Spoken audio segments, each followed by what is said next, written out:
माही की गूंज न्यूज में आपका स्वागत है। आज भील प्रदेश की मांग को लेकर भील प्रदेश मुक्ति मोर्चा के बैनर तले राष्ट्रपति और प्रधानमंत्री के नाम ज्ञापन अनुविभागीय अधिकारी को दिया गया।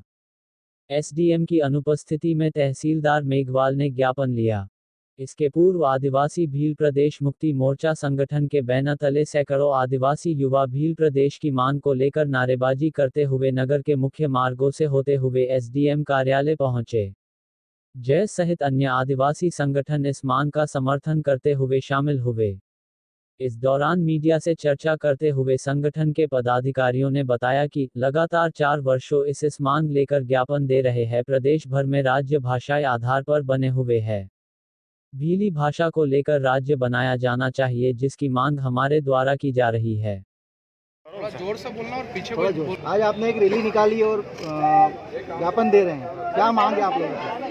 देखिए, बोला हर प्रतिवर्ष के अनुसार इस वर्ष भी भील प्रदेश मुक्ति मोर्चा के बैनर तले ज्ञापन दिया जा रहा है। यह 4 राज्यों में दिया जा रहा है और इस ज्ञापन की कोई हमारी नई मांग नहीं है।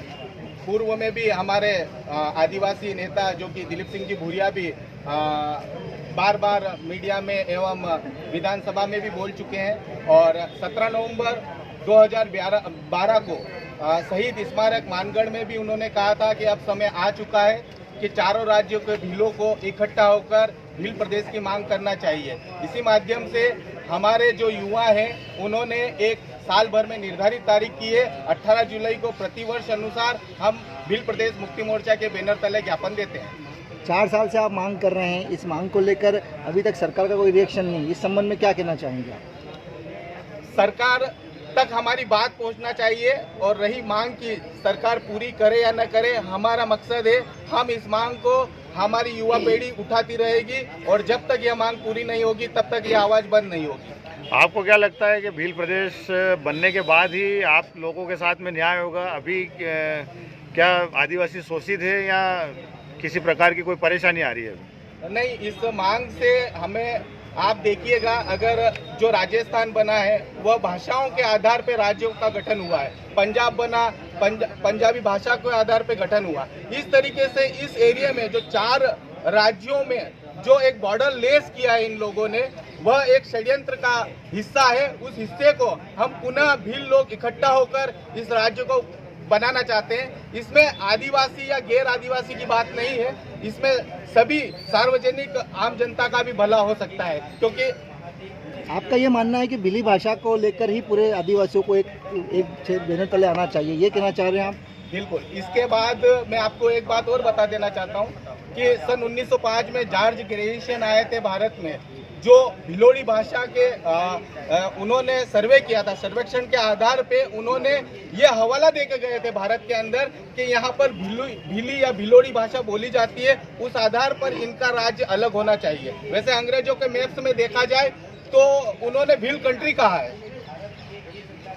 तो जो आपका आदिवासी समाज के जो महान पुरुष रहे, उनका योगदान जो यहाँ पे रहा है इतने वर्षों में, क्या उनकी भी ये मांग रही थी क्या शुरू से, या अभी जो युवा पीढ़ी आगे आई है वो इस मांग को लेके?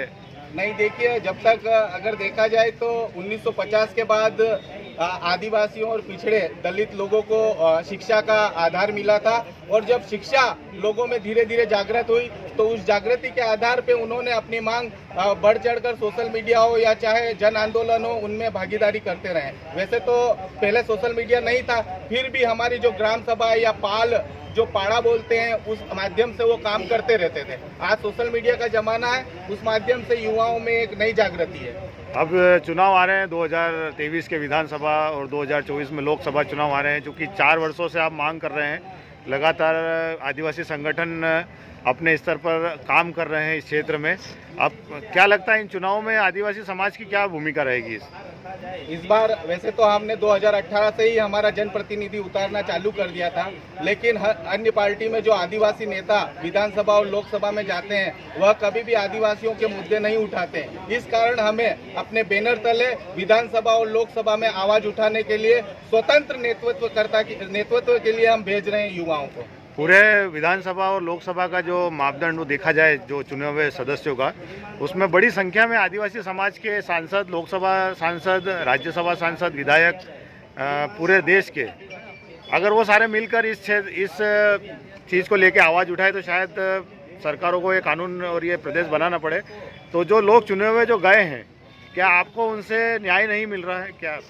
नहीं, न्याय तो वो आदिवासियों की बात विधानसभा और लोकसभा में नहीं बोलते ना। चुनाव के समय आप बोल दोगे कि हम आदिवासियों के हितैषी है, हम आदिवासियों को इस तरीके की योजनाओं का लाभ देते हैं, उससे आदिवासियों का भला नहीं होगा। उन जनप्रतिनिधियों को विधानसभा और लोकसभा में जब तक आदिवासियों की आवाज बुलंद नहीं करेंगे तब तक ये युवा इस तरीके से आवाज उठाते रहेंगे। तेलंगाना जैसा राज्य आदिवासी पृष्ठभूमि पर तैयार हुआ है, आपको क्या लगता है वहाँ से जो अभी इस राजनीति हलचल तेलंगाना से लेकर मध्य प्रदेश की जो शुरू हुई है, एक रोपवे जो तैयार हुआ है, आपको लगता है कि उससे कुछ फायदा होने वाला है? जी, उन्होंने तेलंगाना राष्ट्र बनाना था और 2 बार मुख्यमंत्री भी बन चुके और उन्होंने अपना प्रदेश बना लिया है। अब उनका मिशन है कि हम राष्ट्रीय स्तर पर अपनी आवाज पहुंचाए, इसलिए उन्होंने पार्टी का गठन किया। उसी बेस पे आज जो युवा हैं वही काम यहाँ पर भी कर रहे हैं मध्य प्रदेश में, तो आने वाले समय में परिवर्तन जरूर देखने को मिलेगा। कांतिलाल जी से जानना चाह रहे हैं कि आप जयेश से जुड़े हुए लगातार काम कर रहे हैं, पिछले कुछ दिनों में देखने में आ रहा है पंचायत चुनाव के बाद में जयेश की जो भूमिका है वो कमजोर होती दिखाई दे रही है और आपके जो कार्यकर्ता है वो अलग अलग पार्टियों में बढ़ते हुए दिखाई दे रहे हैं, अलग अलग हिस्सों में बढ़ते हुए दिखाई दे रहे हैं। आगामी चुनाव को लेकर चुनाव लड़ने के दावे हैं, आपको लगता है कि जो ग्राम पंचायतों के चुनाव में जो कमजोर परिणाम आए थे, इस स्थिति में विधानसभा चुनाव में आपको अच्छी कोई पोजीशन मिलेगी यहाँ पर? बिल्कुल, जिस तरह से आपने सवाल किया है, हमारे युवा दिख रहे थे, हमारे युवा धरातल पर मेहनत कर रहे हैं। जिस तरह से पंचायत चुनाव में जो परिणाम आए हैं, कहीं न कहीं लोगों ने समीक्षा करी कि भाई हमें जहाँ कमी लगे, हमारे युवा लगातार मेहनत कर रहे हैं और जो आने वाला समय 2023 विधानसभा का चुनाव है, हम बेहतर परिणाम लाएंगे और एक समाज को नया तीसरा विकल्प देंगे।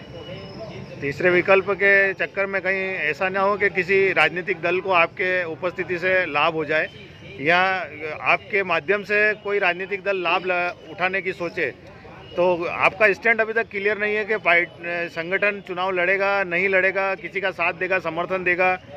क्या कोई ऐसा व्यक्ति जो आपकी मांगों को मांग के आगे आता है और वो किसी दल से चुनाव लड़ता है, जैसे कि हीरालाल अलावा जी लड़े हैं, ऐसा कोई अगर व्यक्ति आता है तो आपकी क्या भूमिका रहेगी उसमें? देखिए, वादे तो ज़्यादा 70 साल हो गए, हर लोगों ने हमारी मांगे को पहले हम पूरा करेंगे, ऐसा कोई हुआ नहीं है आज तक। और जिस तरह से आपने बोला किसको हानि फायदा है, तो हम समाज को एक नया विकल्प देंगे। हमें कोई मतलब नहीं कौन व्यक्ति किसको हानि हो किससे लाभ, हम समाज का देखेंगे और समाज के लिए एक बेहतर परिणाम और समाज को एक बेहतर परिणाम मिले, इसको लेकर हम लोग मेहनत लगातार कर रहे हैं।